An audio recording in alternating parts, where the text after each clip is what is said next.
嗱，你嚟珠海睇樓咧，我相信好多都聽過 agent 講話，距離華發商都咩3公里、5公里又成啦。咁今日 Kelvin 帶大家睇嘅呢個樓盤咧，就正喺華發商都樓上上蓋嘅。呢個咧係華發商都嘅3期啊，呢個地盤啊。咁樓上嘅單位咧就係今日要介紹嘅主角，琴澳新城嘅海匯啊。上面啲單位咧係望翻成個澳門嘅喎。咁啊，事不宜遲，一齊上去睇下佢咩料先。好，各位而家咧就上到示範單位當中啦。咁呢套咧就係70平方，大約750尺嘅2房單位。望一望個景觀先，呢個景觀真係冇得彈啊！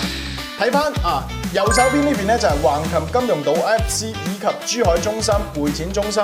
遠處咧就係澳門島以及氹仔望煙花呢度咧就係非常靚仔啦。西灣大橋上面綻放嘅煙花，呢個景觀望晒啊！樓下咧就係華發商都嘅3期啊，樓下就係商場 shopping 非常方便啊。同埋十字門咧佢係港珠澳大橋嘅落橋點嘅第一站啦，所以佢出行來往香港咧亦都係非常方便。介紹翻個戶型先。咁呢個戶型咧係2房嘅設計，入門嘅右手邊廚房位，大家見到嘅呢啲廚櫃、煮食爐，包括我哋嘅抽油煙機以及衣櫃都已經幫你做好晒啦。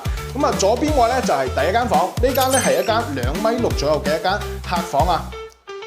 咁擺張6尺以上嘅床咧都冇問題嘅，呢度仲有衣櫃嘅預留位嚟嘅。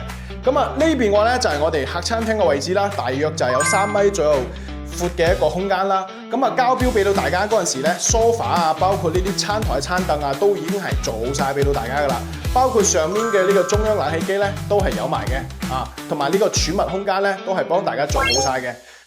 再睇翻我哋嘅一個主人房嘅位置啦，呢個主人房嘅景觀咧真係冇得彈大家睇翻個景觀，望翻晒成個地標嘅一個景觀瞓喺床度真係嘆世界，唔係講笑。